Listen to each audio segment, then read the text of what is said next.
Antes a gente falava de saúde mental como algo mais aberto, né? Aquela pessoa que buscava terapia, às vezes não estava muito legal. Com a nova lei, a gente tem que pensar nesse mapeamento dos riscos psicossociais. Então, a gente vai ter que ali entender o que está acontecendo dentro daquela empresa. Por isso, a importância, né, de entender um pouco mais sobre gestão, sobre pessoas, sobre negócio, para poder levar isso para a empresa, né? A gente vai ter que aplicar algumas pesquisas, entender como é que esses funcionários estão dentro da empresa, avaliando sobre assédio, sobre estresse, sobre ansiedade, sobre depressão. Não é fazer o atendimento em si, ali naquele primeiro momento, tá? Mas o mapeamento desses riscos psicossociais realmente é para evitar algumas situações, porque hoje, infelizmente, no Brasil e no mundo, a gente tem, né, um índice muito alto de afastamento por causa da saúde mental, que as pessoas não veem isso como um preventivo, mas sim quando acontece o pior, né? Um quadro de TAG, transtorno de ansiedade generalizada, uma depressão mais profunda, uma situação de burnout, ó, porque agora está sempre intensificando mais.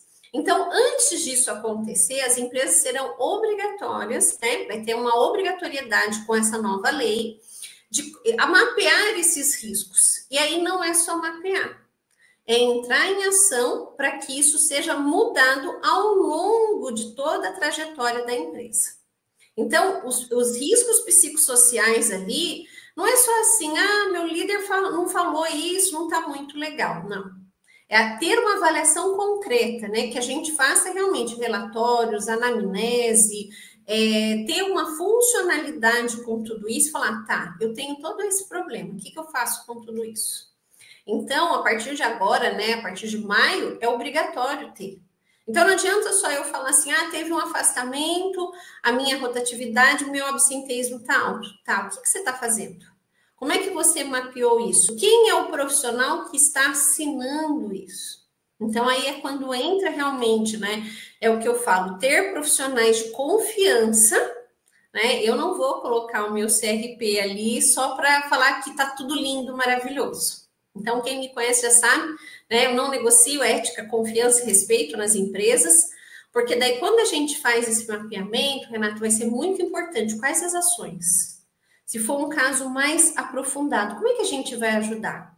Se for um caso de assédio, como é que a gente vai ter a questão da cultura, de compliance, entra mais outras ferramentas que vai ser importantíssimo a empresa ter isso, senão é multa. Não tenho, é multa. E aí eu vou falar um pouquinho mais para frente, essa multa não é tão levinha assim não, tá? Fabi, eu queria te pedir, olha, eu vou fazer quase que, digamos assim, o advogado do outro lado, porque assim, do empresário, digamos assim, porque entre todas as obrigatoriedades, a gente tem que ser honesto. Aí vem uma frase que eu ouvia muito, né, e que eu discordo totalmente, mas eu já ouvi muito. Do portão para dentro, o Renato é nosso funcionário. Do portão para fora, o Renato é o marido, o pai. Aí eu falo assim, tá, dá para mim dividir o Renato em duas pessoas? Não dá. Então, assim, o mesmo Renato que entrou ali, às vezes está com um problema em casa. Aí, quando ele vai embora, o que acontece? Às vezes ele vai levar o problema do trabalho. Então, você vê, não tem como a gente falar assim, olha, entra aqui, finge que tá tudo feliz lá fora, se às vezes você tá com seu filho, ou com a esposa, ou com alguém doente em casa. É a mesma coisa? Não. Não dá pra gente normalizar e falar que é a mesma coisa. Porque às vezes você tá com a cabeça lá. Aí um exemplo. Um funcionário que trabalha numa máquina mais perigosa. Ele está passando por uma separação, ou o filho está doente no hospital internado. Será que ele está bem para ficar naquela máquina naquele dia? Será que ele não vai poder ocasionar um acidente muito pior do que às vezes você, tipo, não, vamos mudar ele hoje, vamos tentar ajustar, vamos conversar. Eu já trabalhei numa empresa, Renato, e infelizmente a gestão lá era realmente que fazia assédio moral. Por isso que no meu livro eu falo, né, sobre assédio moral, porque às vezes eu estava acolhendo uma pessoa que não estava bem, tinha alguma questão ali, ela estava mais conversando, não era terapia, ela estava assim, sabe aquela pessoa que fala, poxa, eu preciso falar? E aí, às vezes, a gestão não entendia e batia na porta e falava assim, e aí, o papo tá bom? Não era um papo. Era realmente para evitar que aquela pessoa ficasse pior. E muitas das vezes eles falavam para mim, nossa, Fabi, eu já estou melhor, eu vou voltar lá para a sessão e vou trabalhar. Quando isso começou a ficar frequente na empresa, sabe? Para mim é falta de respeito, sabe? Porque a pessoa não estava ali batendo papo, ela estava num momento difícil da vida dela, às vezes um luto, uma dor, uma pessoa que estava no hospital, ele não sabe o que faz. E aí, às vezes, a pessoa falava assim para mim, eu estou indo para o médico, tá? E vou pegar o atestado do dia de hoje. Qual é pior para a empresa?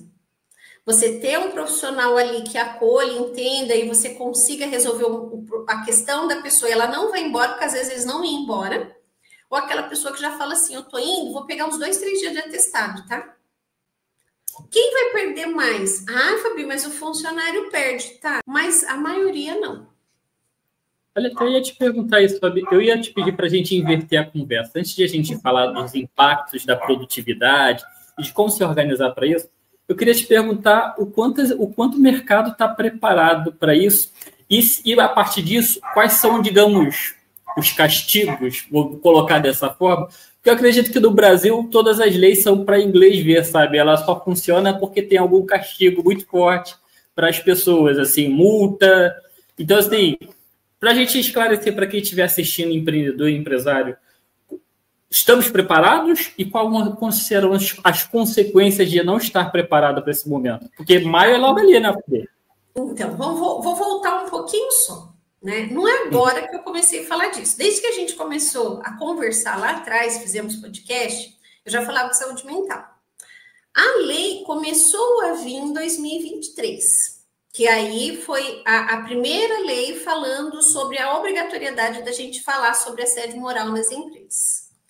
2024 foi intensificado com 2 leis, a 18.841, e aí veio depois a parte que a gente tem que ter compliance, mudança de cultura, para poder ter esse canal, para poder já começar a tratar desse assunto.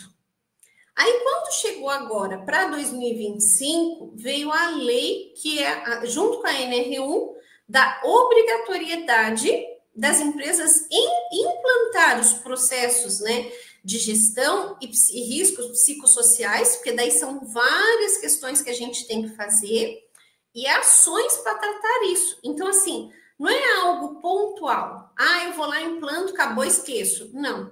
Tem que ter acompanhamento de ações, tem que ter os projetos de como você está tratando isso, tem que ter relatório, tem que ter anamnese, como é que você está fazendo a gestão. E aí, Fabi, mas e se eu não quiser implantar? Quem não quiser implantar vai ter multa. Aí que é a questão. Hoje pode chegar essa multa, Renato, em até quase R$5.000 por funcionário.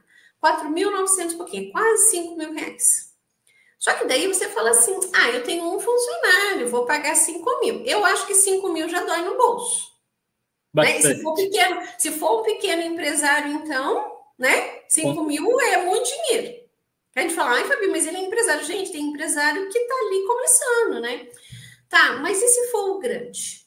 Que ele tem lá seus 100, 200... 100 eu sei que é média empresa, mas vamos colocar em uma média empresa com 100 funcionários.